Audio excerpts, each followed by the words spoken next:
Alors bonjour tout le monde et bienvenue dans un épisode spécial du podcast Humain d'exception. Aujourd'hui, je suis à la rencontre de deux humains, en fait, trois humains d'exception qu'on va vous présenter tantôt.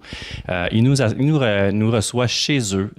C'est vraiment magnifique chez vous en passant. Donc, Merci. on reçoit Gabrielle, Cynthia et Laurence, qui est juste à côté de moi, qui est un petit peu gênée, qui se garde juste à côté de la caméra. On est ici évidemment pour faire un parallèle aussi avec la conférence qui va avoir lieu le 9 novembre prochain au Palais des Congrès au profit. C'est une conférence bénéfice, en fait, au profit du Gala Robe Rouge pour les maladies du cœur et AVC aussi.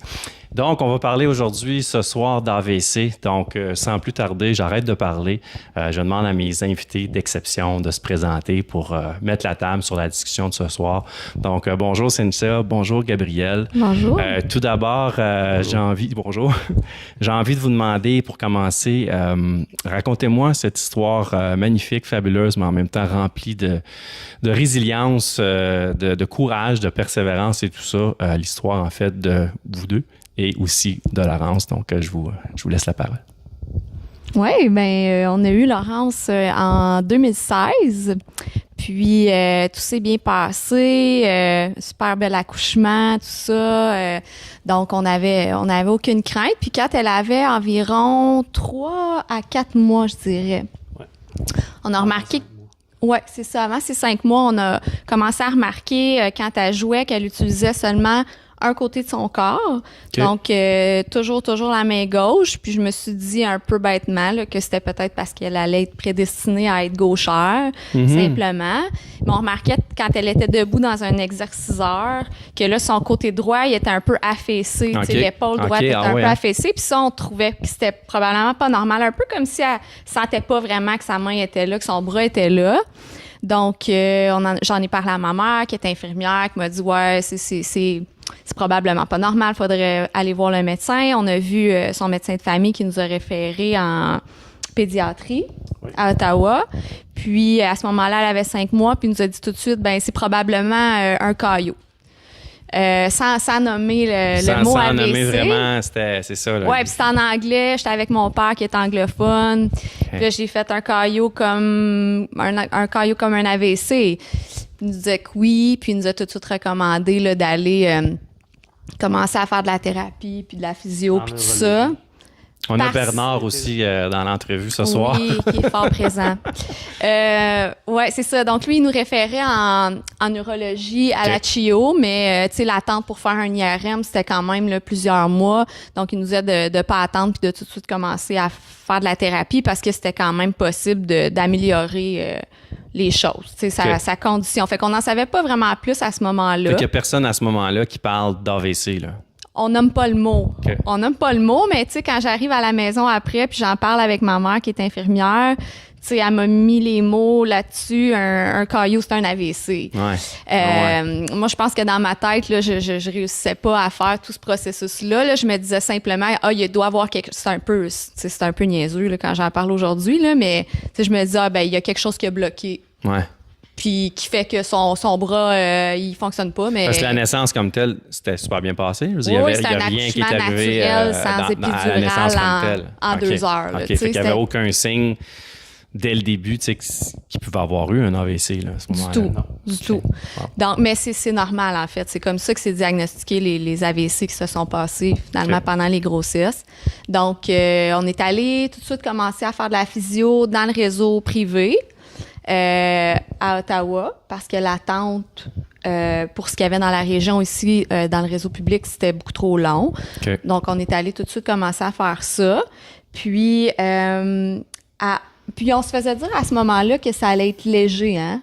Ça, c'est avant de consulter le neurologue. Hein? Oui, c'est ça. Entre 5 mois puis 11 mois, là, on nous disait inquiétez-vous pas, ça va être un AVC vraiment léger, tout petit, parce que clairement, elle se débrouille quand même bien au niveau de la mobilité puis tout ça. C'est ça. Mais on était dans le doute quand même. Il disait quand même qu'ils ne savaient pas. Là. Qu'est-ce que c'était pour être, mais selon eux, c'était quelque chose de très léger. Okay. À première vue. À première vue. Puis juste pour faire une parenthèse, je pense que j'ai oublié de le mentionner au début, Laurence a eu un AVC pendant la grossesse. Donc exactement, c'est pas à la naissance. Deuxième trimestre. Deuxième trimestre de ta grossesse. Ouais. l'AVC s'est passé pendant que Laurence était dans ton ventre. Était dans mon ventre, justement. Je sais pas si je peux le dire de même. Oui, c'est exactement ça. C'est ça que ça veut dire. Fait que c'est pas de là. Puis est-ce que t'avais-tu déjà entendu parler dans ton entourage ou dans les médias ou en faisant des recherches que ça pouvait arriver, un AVC dans la grossesse, au moment de la grossesse? Jamais entendu parler de ça. Fait qu'il n'y a rien à ce moment-là qui te fait penser ça, dans le fond, c'est ça, là? Non, exactement. De là, le mot caillot, j'ai accroché plus à ça. C'est le mot caillot là, qui chicotait, là, puis qui inquiétait, évidemment. Oui. Ouais. Puis, en fait, là, on a compris par la suite là, que les deux populations les plus touchées par les AVC, ce sont les personnes âgées, ce qu'on savait, mais également les bébés, en fait, les fœtus. Donc, ce qu'on a su au moment justement où il y a eu le diagnostic à 11 mois quand on a fait un IRM, c'était que c'était un enfant sur 4000. Par contre, si je me souviens bien, mais je suis pas certaines de mes chiffres, là, mais c'est entre 40 à 60% qui survivent à l'AVC, par contre. Okay. Donc, de là, peut-être la raison pourquoi on n'en voit pas beaucoup. Puis, les séquelles peuvent être très, très, très larges. T'sais, on peut parler de... C'est toujours une paralysie cérébrale qui en résulte, là, mais ça peut aller d'une hémiplégie, comme dans le cas de Laurence, qui peut être légère à modérée à plus sévère, jusqu'à... peut-être la paralysie cérébrale. Puis d'autres... Oui, l'hémiplégie fait partie, l'hémiparésie fait partie de la paralysie cérébrale, mais il y a des cas plus importants. Okay. Ouais. On revient à quand elle est tout petite. Là, vous commencez à avoir des signes. Ouais. Tu te parlais d'un affaissement. Tu parlais qu'elle utilisait beaucoup plus son côté gauche. Ouais. À quel moment le diagnostic est tombé, tu sais? À 11 mois, elle a fait un IRM, puis là, on nous a rencontrés. Mm-hmm. On savait qu'on allait se faire dire qu'il y avait eu un AVC, là, étant donné que ça faisait déjà plusieurs mois qu'on était en thérapie, puis qu'on nous avait parlé du caillot, puis qu'on avait compris que le caillot, finalement, c'était un AVC. Ouais. Du mieux qu'on peut être préparé pour ça, évidemment, là, mais vous en attendiez. Oui, puis on s'accrochait au fait qu'elle allait nous dire que c'était minime. Okay. Finalement, c'était pas le cas. C'était considéré moyen à grand. Ça avait atteint 30% de son hémisphère gauche. Ouais. Donc, c'est le côté droit du corps. Oui. Donc, là, c'était considéré grand. Donc, à ce moment-là, ce qu'on s'est fait dire, c'est que on s'attendait à ce qu'elle puisse marcher. Habituellement, les enfants étaient en mesure, là, les enfants qui avaient une hémiparésie ou une hémiplégie, là, étaient en mesure de marcher, mais on ne pouvait pas garantir. Donc, pour la parole, pour la marche, tout ça, là, c'était pas... Fait que c'était quand même beaucoup de néant, beaucoup de questions un peu sans réponse. Là. Je me souviens, là, cette journée-là, on a vu l'image. Je vais juste lui donner le micro un petit peu. Le neurologue nous a vraiment montré l'image de l'IRM de son cerveau. Mais toi, tu voulais la voir. Fait qu'on a vraiment vu comme l'étendue de l'AVC. Puis... On est vraiment tombé en bas de notre chaise. Là. On pensait pas, en regardant Laurence, on s'attendait vraiment pas à ça. Mais ce qu'on s'est fait dire par le neurologue, c'est que l'image voulait pas nécessairement dire quelque chose, dans le sens que eux, ils ont déjà vu des AVC, des imageries où est-ce que tu vois l'AVC gros comme une mine de crayon. Et les enfants sont dans une chaise roulante, sont quadriplégiques. Fait que c'était pas proportionnel à la grosseur de l'image que tu voyais. Exactement. Là. Puis il nous expliquait aussi que des fois, ils voient la moitié du cerveau qui était atteint par l'AVC. Puis là, ces gens-là sont... Ça paraît quasiment pas qu'ils ont un AVC. OK. Mais ce qui était vraiment comme dur de cette rencontre-là, c'est qu'on n'a eu aucune réponse à savoir comme ça va être quoi le futur. Là. À partir de maintenant, ça va être quoi pour Laurence. On est sorti de là en s'étant fait dire on ne sait pas si ça va parler, on ne sait pas si ça va marcher, on ne sait pas grand-chose. Il va falloir le voir au jour le jour, puis comment elle se développe à mesure qu'elle grandit. Ça, c'était tout qu'un coup. Je comprends. C'est tout un coup. Puis tu sais... on vit tous des situations difficiles de façon différente aussi. Puis quand on vit quelque chose pour nous, on a notre façon à nous de réagir. Là, vous êtes les deux dans cette histoire-là. Laurence, évidemment, est tout petite, elle n'est pas encore consciente de ce qui se passe.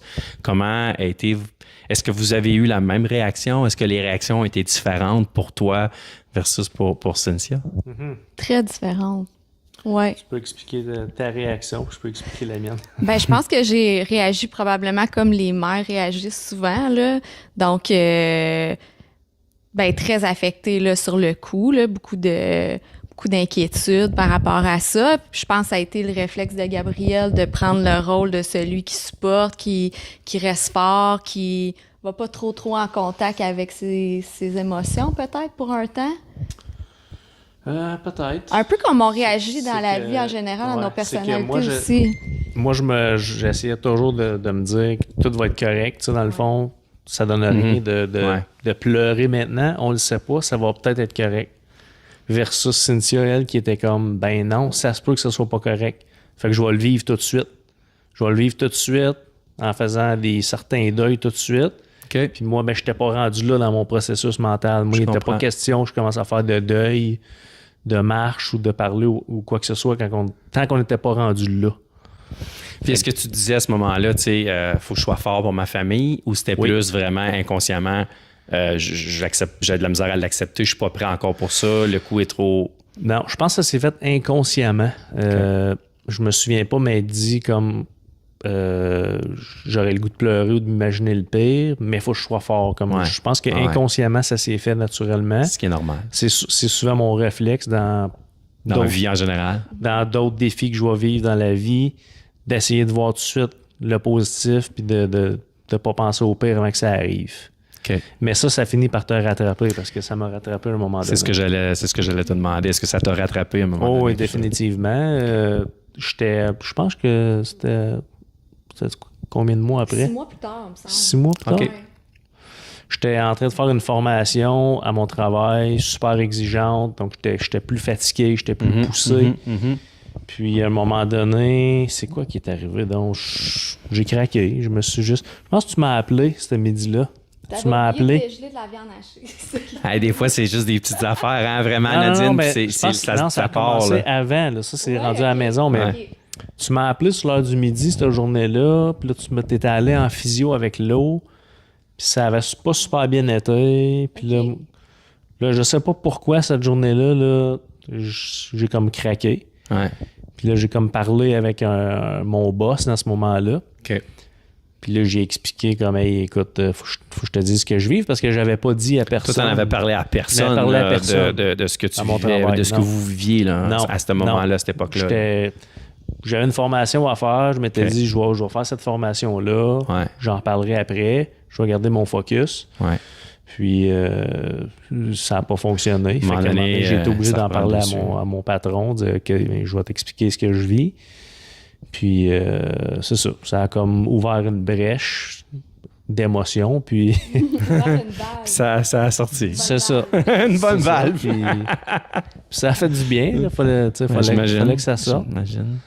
Mais après ça, le naturel est revenu. Puis, mais ça a été des premières années qui étaient éprouvantes quand même sur le couple, honnêtement, parce que justement, étant donné qu'on vivait pas du tout les choses au même moment, moi, quand je vivais une émotion qui était forte, malgré le fait que j'étais beaucoup dans l'action, très proactive, moi, je suis connectée beaucoup à mes émotions. Ouais. Donc, j'avais l'impression des fois qu'on se comprenait pas quand c'était la seule personne au monde qui pouvait comprendre comment je me sentais. Mais on n'était pas capable de le communiquer, de se rejoindre parce que lui n'était pas rendu là encore. Donc, ça a pris du temps, puis ça a pris de la thérapie, honnêtement. Là, la thérapie en famille pour savoir comment intervenir auprès de notre fille, puis en couple aussi. Là. Je l'avais vu dans les statistiques là, dès les débuts, quand on avait eu le diagnostic, les parents d'enfants qui avaient des besoins particuliers pour ça. Le taux de réussite, il était pas élevé, là. Ouais. Donc, puis là, je comprenais, dans les premières années où je faisais, OK, c'est ça. C'est pas facile pour plein de raisons. Bref. Non, c'est ça. Notre récent mariage, c'était un grand... Ça fait combien de temps là, que vous êtes ensemble? Ça fait 12 ans. 12 ans? Oui, 2011. Ça passe au travers de tout ça. Ouais. Puis là, Laurence, ça là? 7 ans. 7 ans. Et oui, c'est vrai. Puis là, en plus, on me glisse à l'oreille. Je suis rendu avec des assistantes à côté de moi maintenant. Que vous venez tout juste de vous marier ou vous mariez prochainement? Il y a 2 semaines. J'ai ça, vous venez juste de vous marier. Oui, on s'est marié le 2 semaines au moment où on a enregistré le 3 septembre. Wow, félicitations. Ouais. Merci. Félicitations. Non, j'ai pris le micro parce que je voulais juste réitérer le fait qu'on t'a abordé la thérapie, mais je pense que le podcast d'aujourd'hui, c'est informatif, puis ça peut servir à des gens. Ouais. Tout à fait. Mais si j'ai un conseil à donner par rapport à ça, ben ça serait de le faire plus tôt que tard.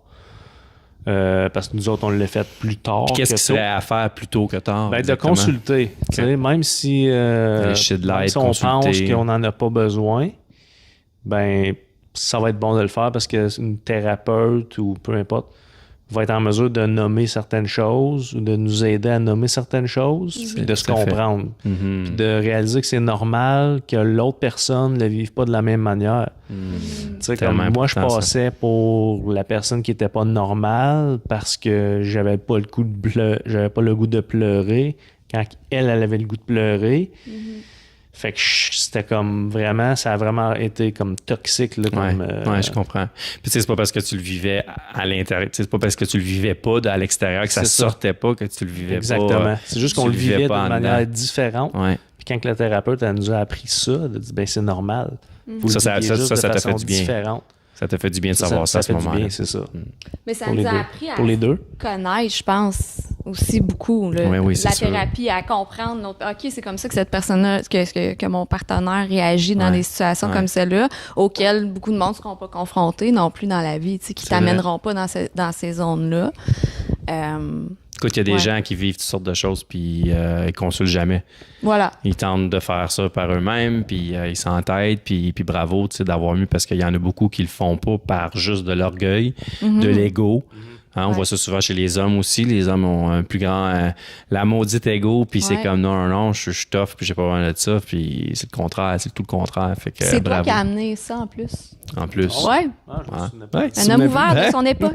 Bravo. Bon, puis très bon conseil, en tout cas, pour vraiment d'aller consulter tout de suite, pour aller chercher les informations, puis apprendre à mieux se comprendre, à mieux se communiquer aussi, mieux communiquer nos émotions entre les parents qui vivent une situation comme ça. Puis toi, ça serait quoi le conseil que tu aimerais laisser aux mamans qui vivraient ça? Le conseil que j'aimerais... la première chose, c'est quelque chose de technique, je pense, là. Aux mamans qui auraient un enfant qui fait un AVC. Tu sais, on a parlé tantôt de la taille de l'AVC qui nous a semblé énorme quand on l'a regardé puis quand on l'a vu sur l'image. Mais j'ai lu un livre au début, là, quand on a eu le diagnostic, puis on voyait la taille du cerveau qui grandissait, en fait. Là, on voyait un cerveau, tu sais, au stade de Laurence, à ce moment-là, qui avait 11 mois, versus à 18 ans, où là, c'est un cerveau, tu sais, de taille adulte. Mais l'AVC, lui, il a pas grossi, là. La taille du cerveau, il a grandi, mais la taille de l'AVC demeure le même. Il restait la même grosseur. En fait, les lésions cérébrales. C'est pas comme une tumeur, où que là, la tumeur peut grossir, c'est vraiment un AVC. Voilà. C'est un cardio les lésions qui grossissaient pas. Voilà, puis on voyait à quel point, avec le temps, il y a tellement de connexions qui se font autour. Tu sais, le cerveau, il est plastique, il est malléable, surtout lorsqu'ils sont tout petits, quand ça arrive quand ils sont tout petits. Okay.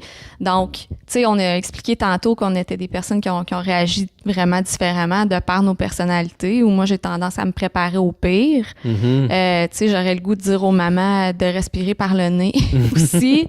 Parce qu'honnêtement, ça a du bon, ça a du moins bon. Je me suis préparée à des choses qui ne sont jamais arrivées. Ça m'a amené des belles surprises aussi, parce que tout au long de son développement, là, c'était des grandes réussites pour moi quand je voyais qu'elle était capable d'acquérir certaines choses. Mais je pense que j'avais à apprendre probablement de ton attitude à toi.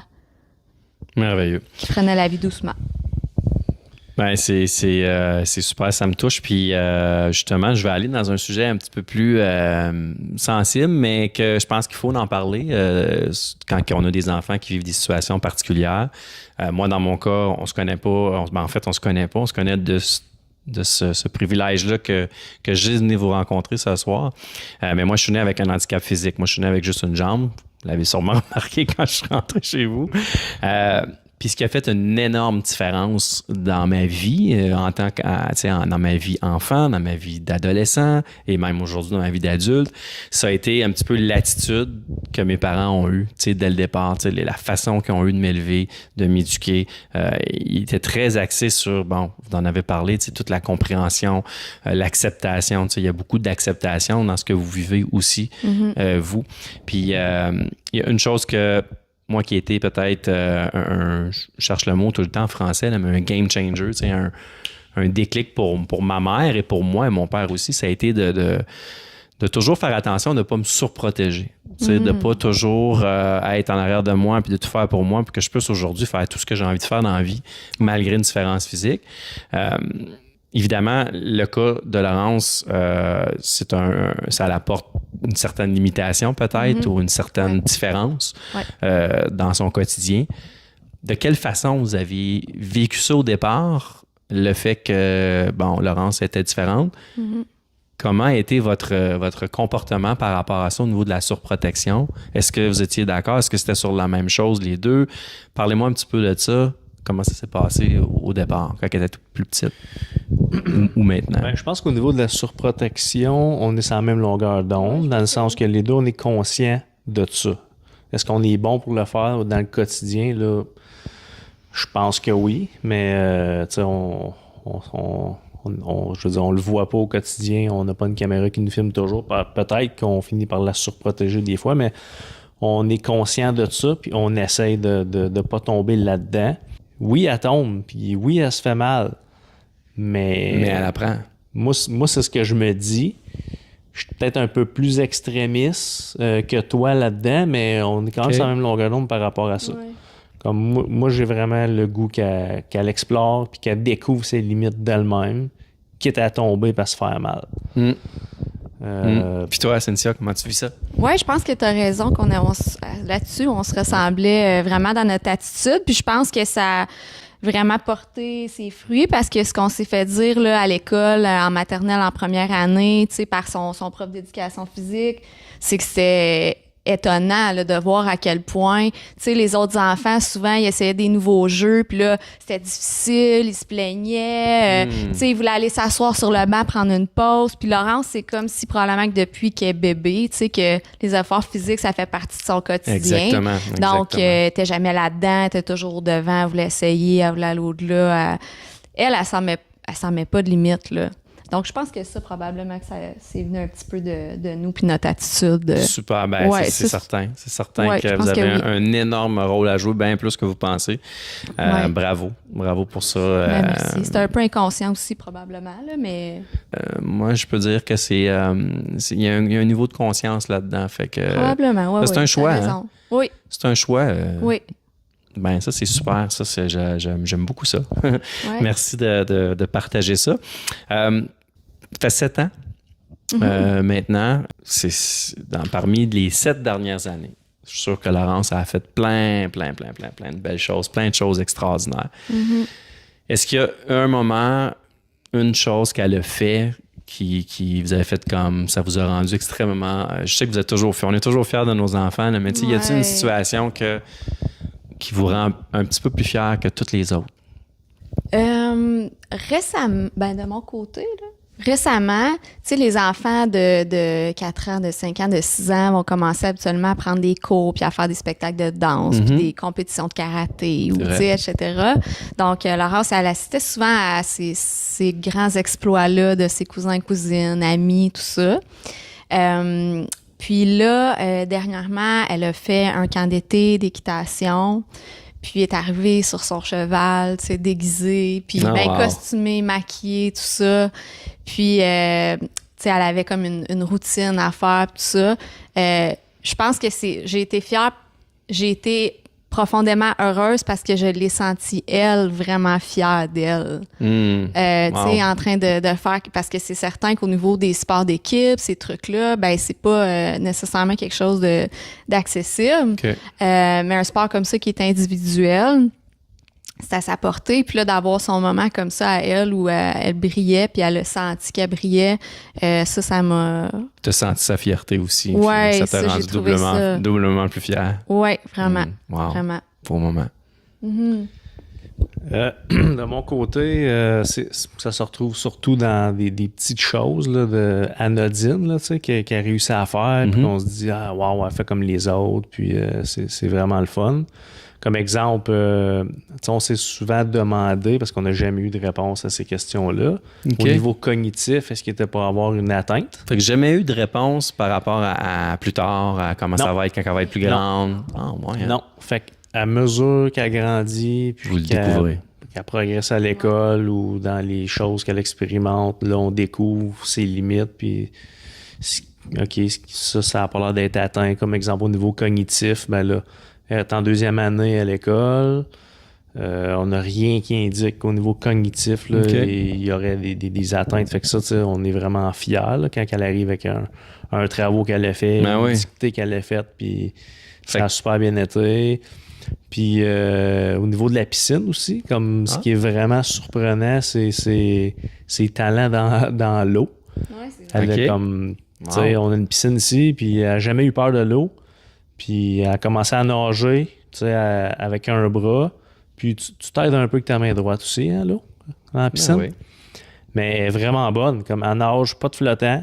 Puis elle est en avance sur les jeunes de son âge dans la piscine. Bravo. Ouais. Fait que quand on voit ça aller, moi, c'est quelque chose qui me rend vraiment fier. Puis elle aussi, là, tu vois qu'elle est vraiment fière, puis elle aime ça, là, se baigner. Puis on n'est plus vraiment là-dedans, là, maintenant qu'elle a 7 ans, dans le...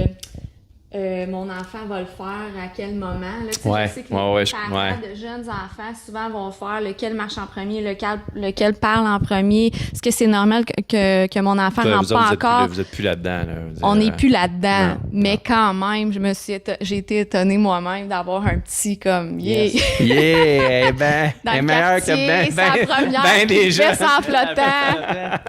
Tu sais, elle a un côté, mais il va plus vite que l'autre. Que les deux combinés de d'autres. Ouais, c'est ça. On devrait pas avoir ces pensées-là, mais elle compense. Une fois de temps en temps, c'est exactement. Elle compense, parce que je suis bien pas placé pour le dire. Moi, c'est une naissance, pas un AVC, mais c'est une malformation congénitale. Moi, c'est ma jambe qui n'est pas poussée, puis une coupe de doigts en moins. Je dis souvent qu'il me manque une coupe de morceaux, mais je suis venu avec une coupe de morceaux. Un beau paquet surprise pour mes parents, mais on compense. Ouais. On compense dans plein de choses. Fait que c'est ce qu'elle va faire toute sa vie. Toi, tu es en mesure d'être dans les sports, de faire des sports moi, aussi? C'est drôle quand tu disais les sports individuels plus les sports d'équipe.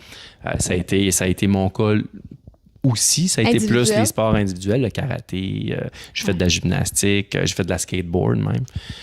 J'ai réussi à faire le skateboard avec... j'avais laissé aller la prothèse à l'âge de 14 ans, puis j'avais décidé d'y aller avec juste une béquille, puis je me sentais mieux comme ça. Okay. Puis j'ai développé les réflexes, l'équilibre, tout ça pour faire de la skateboard. Mais j'ai fait aussi un peu de sport d'équipe, du baseball, tu sais, la balle molle, un peu de hockey sur... hockey-balle qu'on appelait, là, qu'on appelait au cégep. Puis là, aujourd'hui, maintenant, à l'âge adulte, je joue au golf. Fait que, c'est encore c'est un sport individuel que tu fais avec des amis, mais ça reste que c'est un sport individuel. Puis là, je fais du hockey. Je suis dans une équipe de hockey sur luge, donc le para-hockey. Fait que ça, c'est vraiment ma vraie expérience de sport d'équipe. C'est que j'ai jamais eu quand j'étais jeune. J'ai toujours voulu faire partie d'une équipe de hockey, moi. Comme bien des jeunes. Mais s'il y avait une chose que je ne pouvais pas faire, c'était patiner, parce que là, c'était vraiment impossible de patiner avec une jambe. Puis j'ai découvert le hockey sur luge tardivement, là, il y a juste une couple d'années, en 2018. J'aurais aimé ça découvrir ce sport-là plus jeune, mais je peux juste vous dire que le sentiment que j'ai eu quand je suis embarqué sur la glace, l'odeur de la glace, le feeling d'être en équipe, c'était extraordinaire. Fait que c'était un peu de vivre mon rêve, mais d'une façon différente. En luge. Ça va être la même chose pour Laurence. Elle va avoir des rêves, elle va avoir des projets, puis elle pourra peut-être pas le faire exactement comme les autres, mais elle va le faire pareil. Puis ce qui est important, c'est qu'elle le fasse à sa façon, puis qu'elle s'épanouisse là-dedans, puis qu'elle se réalise. C'est un peu ce qu'on veut tous de nos enfants qui se réalisent, qui s'épanouissent. Des fois, c'est une façon différente, mais ils vont le faire pareil, tu sais. Toi, est-ce que tes parents... Là, l'entrevue vient de tourner de bord. Oui, c'est ça. Je suis en train de me dire. L'entrevue est complètement en train de tourner de bord, mais c'est ça le podcast Humain d'exception. C'est parfait comme ça, c'est magnifique comme ça. Parfait. Parce que toi, dans le fond, ma question, quand tu étais jeune, est-ce que tu sentais que tes parents avaient un peu cette pression-là de te trouver, mettons, un sport que tu pourrais faire ou une activité que tu pourrais faire, ou c'est plus venu de toi-même un petit peu plus tard? C'est une excellente question. Je te dirais que de ma mémoire, je me souviens pas avoir eu sentir la pression de mes parents de vouloir que je fasse absolument un sport. La pression que j'avais, qui était une bonne pression, en fait, c'était tu vas absolument faire tout ce que tu as envie de faire. Et ne laisse pas jamais personne te dire que tu ne seras pas capable de le faire. Fait que tu veux patiner, on va essayer de patiner. Cool. Bon, ça n'a pas été possible à l'époque. N'importe quoi que je voulais faire, même si moi j'hésitais, eux me mettaient un petit peu de pression pour aller encore plus loin puis aller encore plus à l'extérieur de ma zone de confort. Fait que ça a été comme ça pour moi. Là, je parle pour moi. Peut-être que si on poserait la question à mes parents, peut-être qu'eux autres voulaient que je sois comme tout le monde aussi, puis qu'ils voulaient que je fasse un sport comme tous les autres, puis qu'ils m'ont peut-être poussé un peu vers ça, mais c'est une très bonne question. Parce que moi, c'est une question que je me pose souvent, de dire, hey, ça serait-tu à nous de comme essayer d'explorer plein de choses, puis de la faire essayer plein de choses, puis d'un peu comme mettre cette pression-là, où on attend que ça vienne de elle, tu sais, je veux pas brusquer non plus, fait que moi, c'est une question que je me pose des fois, là. C'est une très bonne question, mais si tu me permets de donner peut-être une réponse à ça, ou comment moi je vois ça. Je pense que notre rôle en tant que parent, parce que moi j'ai 2 filles qui sont des ados maintenant, là, 15 puis 16, puis merci, tout était... tu sais, eux autres, il leur manque pas des morceaux.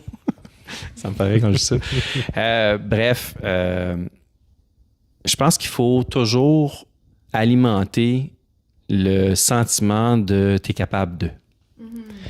Parce que, veux pas, même si on développe le réflexe d'être capable de sortir de la zone de confort, avec une différence, tu as plus de résilience un peu, tu développes une certaine confiance un peu différente. La façon de développer ton estime, ta confiance est différente.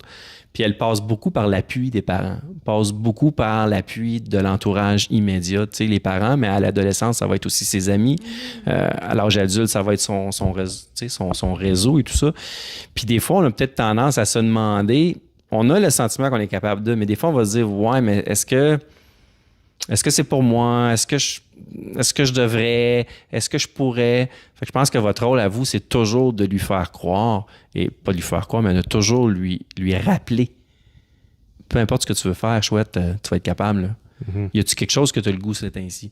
Tu penses-tu à quelque chose? Tu sais, essayer d'y lancer des idées, puis qu'elle va dire, ah ben ouais, j'aimerais peut-être faire telle et telle chose. Là, c'est là que ton rôle embarque, puis c'est de mettre du renforcement, de dire, on va trouver une façon. Je vais donner un bon exemple pour expliquer ça.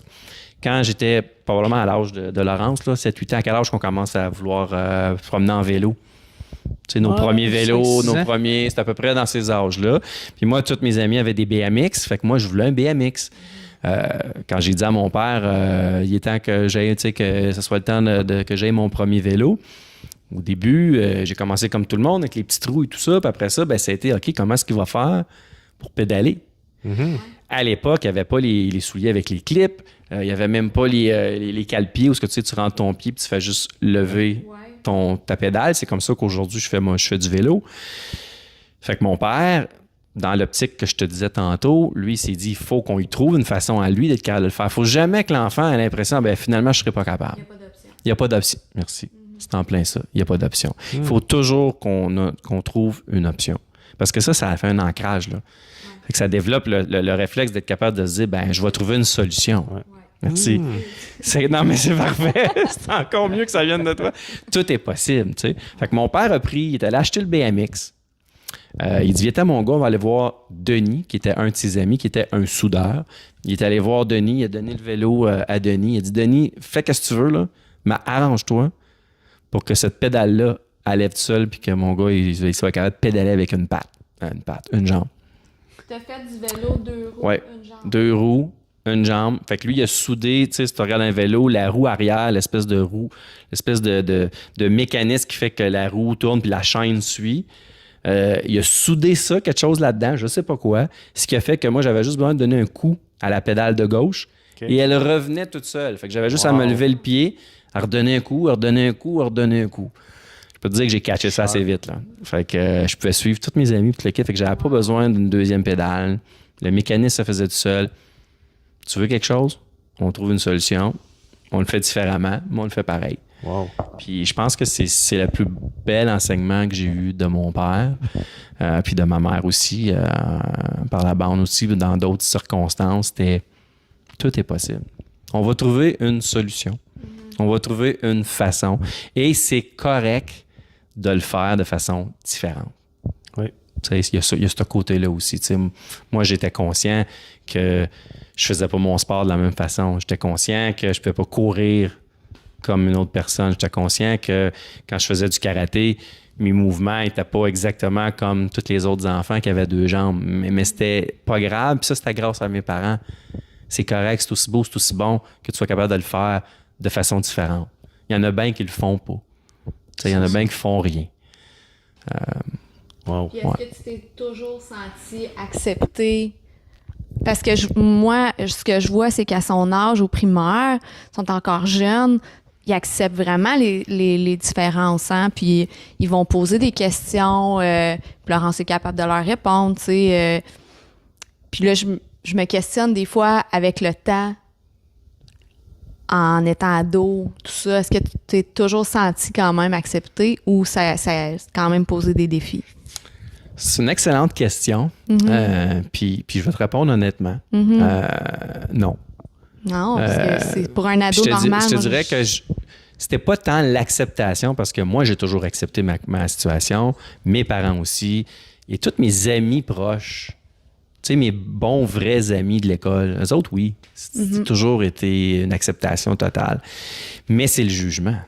Ouais. C'est le regard des autres. C'est ceux qui ne me connaissaient pas, puis qui ne connaissaient pas ma situation, puis qui ne savaient pas tout ce que je suis capable de faire. J'étais différent. Ouais. Fait que n'importe quelle personne qui a une certaine différence va toujours être jugée, même des fois inconsciemment ou sans vouloir mal faire, comme tu disais tantôt, par les autres. Mais c'est juste parce qu'ils ne comprennent pas. Puis comment tu le vivais? Moi, je le vivais de 2... L'entrevue est vraiment changé de forme. J'adore ça. Moi, je le vivais bien parce que j'avais été très, très, très bien conditionné positivement par mes parents. C'est pour ça que je reviens souvent à vous et à ça.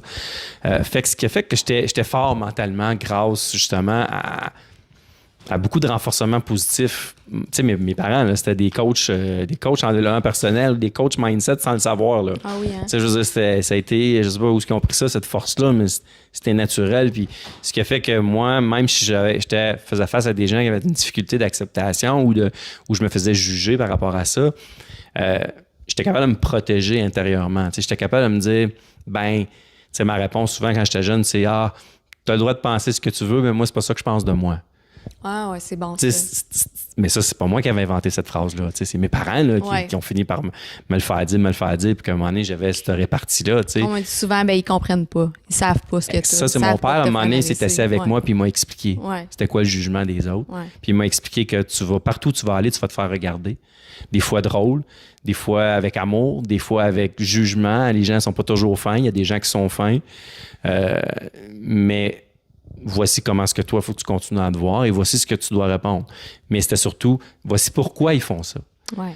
Ce qui m'expliquait, en gros, c'était que les gens, tu sais, on juge ce qu'on ne comprend pas. Et au lieu d'avoir le réflexe de la bienveillance puis de s'approcher vers la personne puis de poser une question, ce qui est tout à fait normal de poser des questions avec respect, évidemment, parce qu'il y en a des fois qui ne posent des questions puis c'était pas toujours respectueux. Ils le gardent pour eux, puis c'est ça, ils commentent, ils jugent. Puis des fois, c'est même pas pour mal faire. C'est juste qu'il n'y a jamais personne qui leur a appris à comment dealer avec une différence. Ouais. Fait que je pense que c'est notre rôle, c'est votre rôle, c'était le rôle de mes parents, d'expliquer ça, puis d'enseigner ça à son enfant, comment dealer avec les commentaires, les réactions des gens qui, eux, ne sont pas capables de dealer avec la différence. Ouais. Est-ce que ça répond à ta question? Oui, ça répond bien. Bel enseignement. J'ai une dernière question pour vous autres. Aujourd'hui, puis surtout avec ce qui s'en vient, tu sais, Laurence, elle a 7 ans, il y a plein de défis qui s'en viennent pour elle dans les années à venir, l'âge adulte et tout ça. Quels sont votre feeling par rapport à ça? Est-ce qu'il y a des inquiétudes? Quelles sont vos appréhensions? Comment vous voyez ça? Moi, j'ai fait du chemin par rapport à ça, tu sais, par rapport à ce qu'on a dit tantôt, justement. Je pense que j'essaie de beaucoup moins appréhender qu'avant. Donc, j'essaie de pas me projeter trop loin, justement, pour pas vivre les choses venir, tous ces deuils pour rien, là, parfois. Ouais, tout à fait. Donc, ouais, j'essaie un petit peu de continuer de me laisser surprendre par tout ce qu'elle est capable de faire, puis de garder ce beau côté-là d'émerveillement, de « wow, elle a réussi à accomplir tout ça », mais sans me projeter trop dans l'avenir, puis dans... Ouais, voilà. Je vais un petit peu. Je pense que je vais. T'as lâché prise un peu sur de te faire des scénarios négatifs ou catastrophes ou tu t'es dit je vais laisser les choses venir puis je vais dealer avec ça. Je me trouve un mot français pour dealer.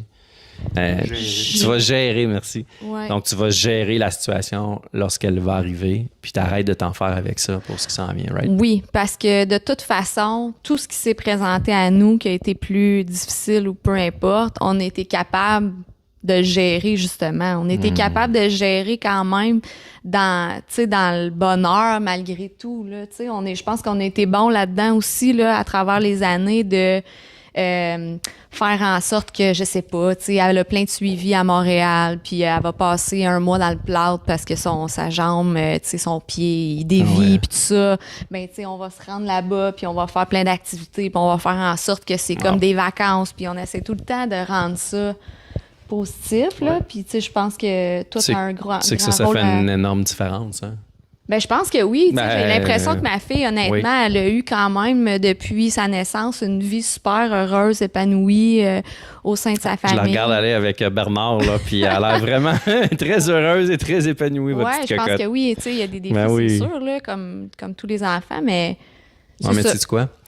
Parce qu'elle a cette moi, j'aime dire ça, puis honnêtement, moi, c'était quelque chose que je me suis dit, quand même, la misère avec mes mots, que je me suis répété à plusieurs reprises, plus jeune, mais on a envie des choses aussi à l'âge adulte, puis justement, le fait qu'elle ait ces challenges-là, qu'elle ait ces défis-là, qu'elle ait cette différence-là, qu'elle ait ces situations qui ne seront pas tout à fait pareilles comme les autres, justement, ça va l'aider pour le reste.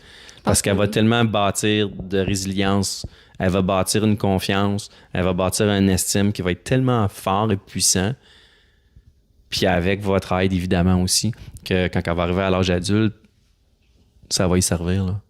Ben ça va y servir beaucoup, là. Je me projette pas dans l'avenir, mais j'ai tout le temps su que ça allait être une femme accomplie dans sa vie, malgré ça. Tu sais, je pense qu'on lui a donné, qu'on lui donne le plus d'outils, en tout cas. Moi, ça se sent. Qu'on peut le faire, là. Ça se sent, ça se voit, ça se sent. Bravo. Merci, puis continue à garder ce beau, cette bel état d'esprit-là par rapport à ça. C'est fantastique. Mais si je peux renchérir là-dessus, ça m'a fait penser, tu sais, des fois, c'est facile comme parent de tomber dans la culpabilisation aussi. Culpabilité? Culpabilisation? On comprend ce que tu veux dire. On comprend ce que tu veux. On accepte les deux mots. On accepte les deux mots. Pas dans la culpabilité, mais dans le fait de se culpabiliser. Oui. OK. Bref. Oui. Dans le sens que, tu sais, on pourrait toujours en faire plus pour l'aider. Puis moi, ça me trotte souvent dans la tête. Tu te sens coupable des fois de ne pas en faire assez? Pourrais-tu en faire plus? On pourrait-tu, à tous les soirs, faire des exercices, à tous les soirs faire ça, tous les soirs faire ça? Parce que cette pression-là, on la sent un petit peu quand on va voir son physiatre ou quand on va voir la physio. Là, elle nous demande, OK, le soir, qu'est-ce que vous faites? Puis là, ci, puis là, ça. Puis là, on se dit, on n'en fait pas tous les jours. Comme dans le quotidien, c'est pas réaliste de dire qu'on va en faire tous les jours, mais comme parent, c'est facile de se culpabiliser. Moi, en tout cas, je ressens ça. Je sais pas si toi, tu le sens. Moins que toi. Fait que, tu sais, moi, je me demande tout le temps, on fait-tu toujours on fait-tu comme ce qu'on peut faire pour faire en sorte qu'elle soit au maximum de son potentiel, là, tu sais? Moi, je sais pas, peut-être que tu vas pouvoir nous donner ton avis là-dessus, mais moi, à un moment donné, là, dans les premières années, on était vraiment intense, là, tu sais, c'était thérapie intensive aux États-Unis, à 3 ans, 3 années consécutives. Pendant un mois, elle faisait 4 à 5 heures par jour intensif. On faisait de la masso, on faisait de l'ergo, on faisait de la physio, on a fait de la chambre hyperbare. Tu sais, dans les premières années, on a mis le paquet là, pour essayer vraiment d'éviter que... ou de rentabiliser les premières années, puis c'est correct. Oui. C'est correct. Mais à un moment donné, elle, c'est une condition qui est permanente. comme dans ton cas, où tu peux améliorer ta situation, c'est certain, puis c'est important d'en faire, puis c'est important de demeurer rigoureux. Mais moi, j'avais l'impression comme mère que ça ajoutait vraiment un stress aussi dans sa vie de petite fille, là, puis que c'était pas sain non plus pour notre vie de famille, du niveau de stress que ça avait aussi sur nous comme famille. Je trouvais que c'était pas nécessairement équilibré d'imaginer ce rythme-là à long terme. Non. Tu sais, c'est ça. Moi, où est-ce que je vois la différence, mettons, c'est que... Puis là, je veux vraiment pas faire de mauvaise comparaison, là, mais elle, comme, mettons, toi, il te manque une jambe, mettons. Mais elle a sa jambe droite, puis il est où le potentiel qu'on peut aller chercher? Fait que moi, c'est toujours ça, je me questionne. Je suis comme pas capable de me dire, ben sa jambe, c'est ça, puis c'est ça, tu sais, puis elle se débrouillerait avec sa gauche. Je suis tout le temps en train de me dire, y a d'autres moyens qu'on peut faire? On peut-tu l'étirer plus? On peut-tu la travailler plus? Sa droite? Ouais. On dirait que je suis toujours là-dedans parce que je sais pas il est où son maximum qu'elle peut aller chercher. Est-ce que toi, dans la vie en général, tu es un gars qui est très performant dans tes choses? Oui.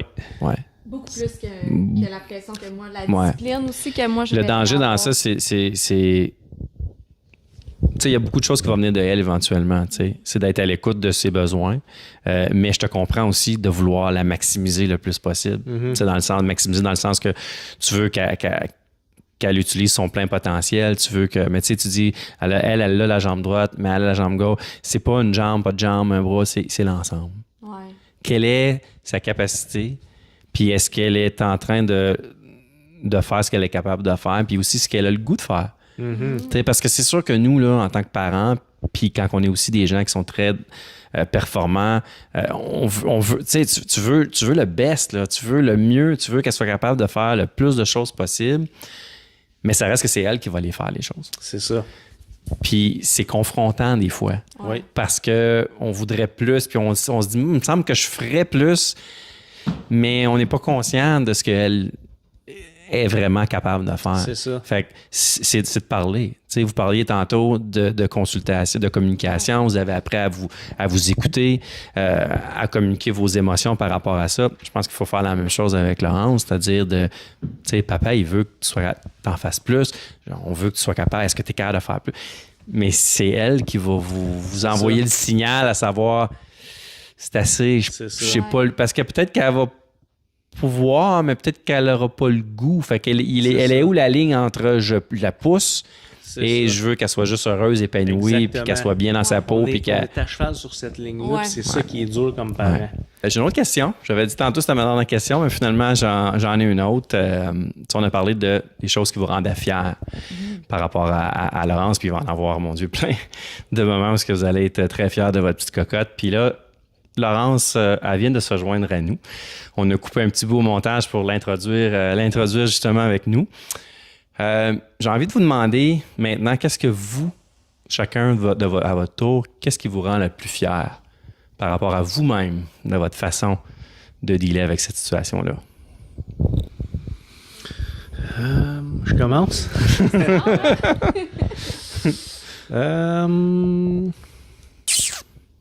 Ben, je pense que c'est surtout le fait, on l'a abordé tantôt, de ne pas la surprotéger, tu sais, puis de la traiter un peu comme une enfant normale, puis de ne pas y mettre de limites. Ouais.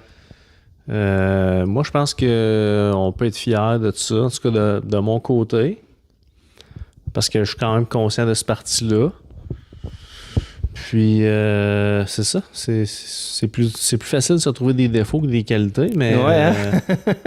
C'est vrai. Je pourrais dire ça de... Donc, tu es fier de constamment lui montrer qu'elle est capable.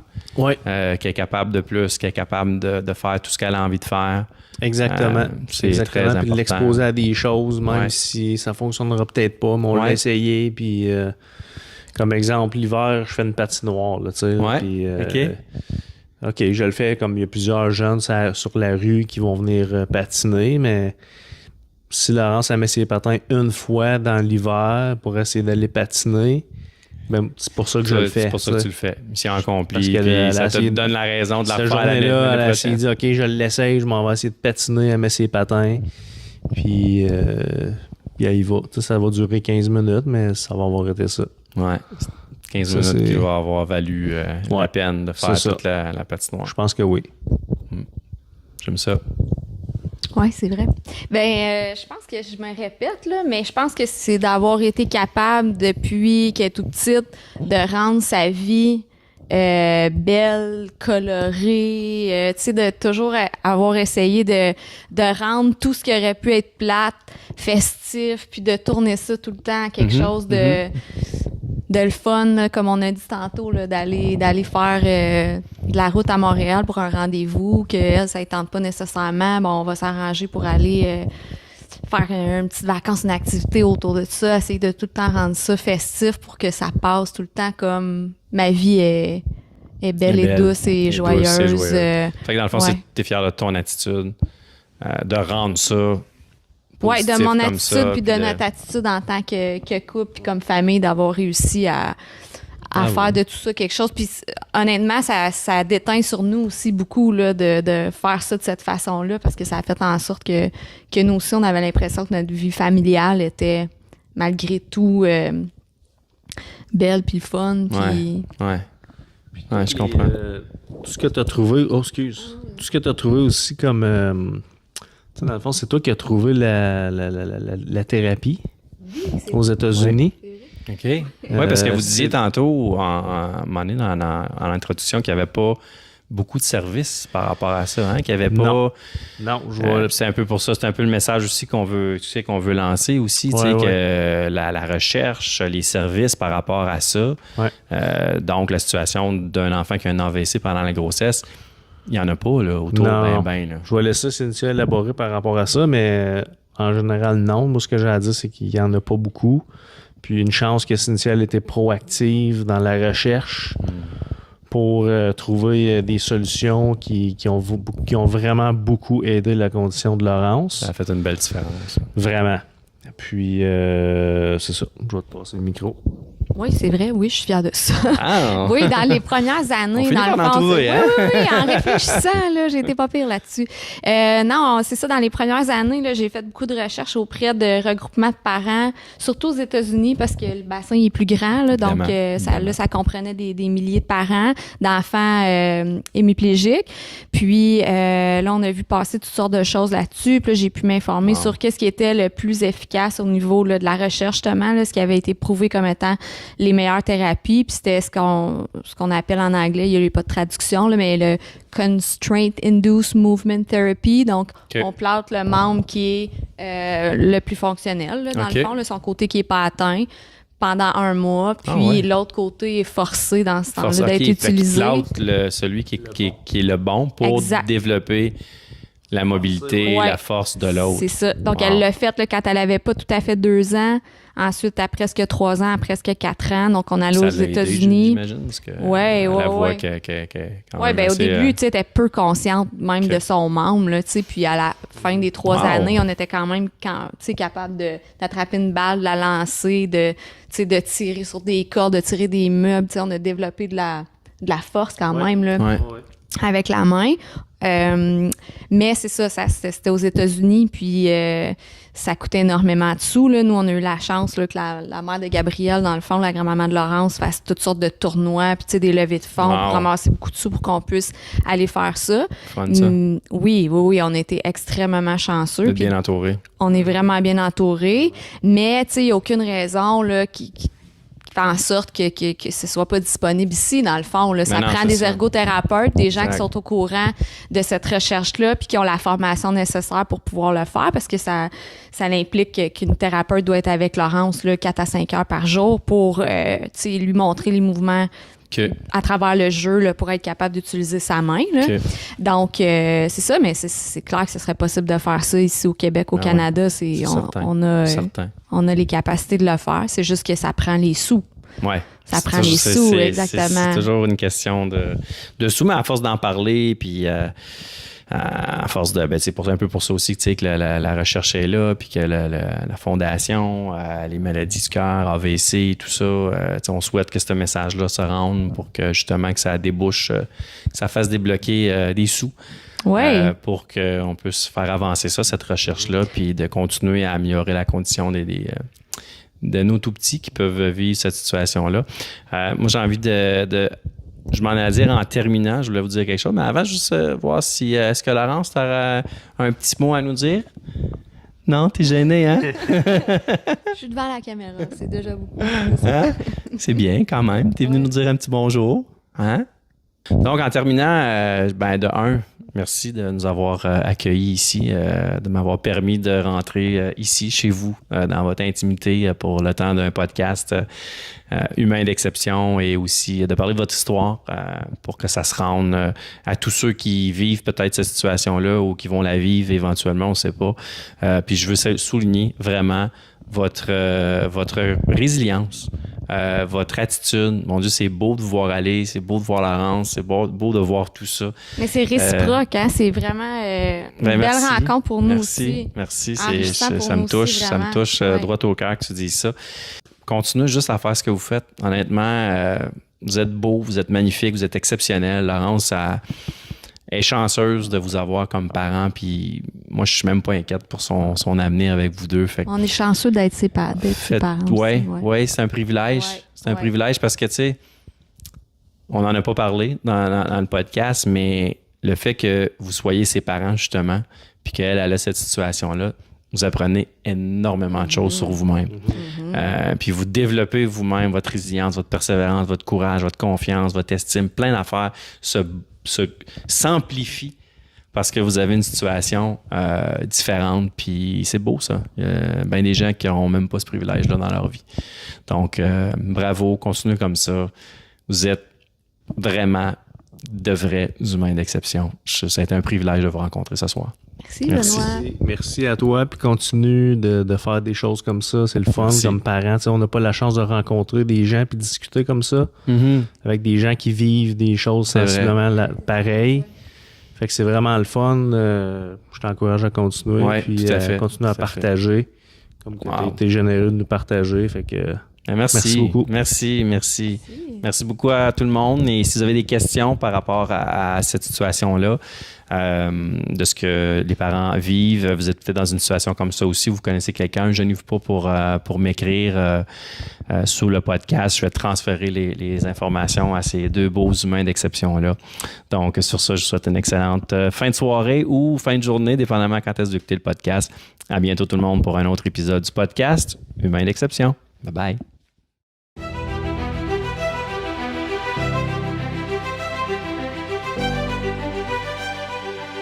Nous sommes tous des humains. Nous sommes tous ici pour une raison précise, pour une mission, pour contribuer à quelque chose d'unique. Peut-être même pour bâtir quelque chose de plus grand que soi. Ça s'appelle suivre son chemin d'humain d'exception. Et chaque humain d'exception a besoin d'un mentor, d'un guide, d'un autre humain pour lui montrer le chemin. Un humain à l'écoute avec authenticité et simplicité, avec une expérience de vie unique et une force mentale pour faire face aux défis. Un humain qui a parcouru la route avant et qui est prêt à vous accompagner sur votre chemin, pour vous aider, vous encadrer, vous encourager et pour accélérer votre chemin vers votre excellence. Bienvenue dans l'univers humain d'exception.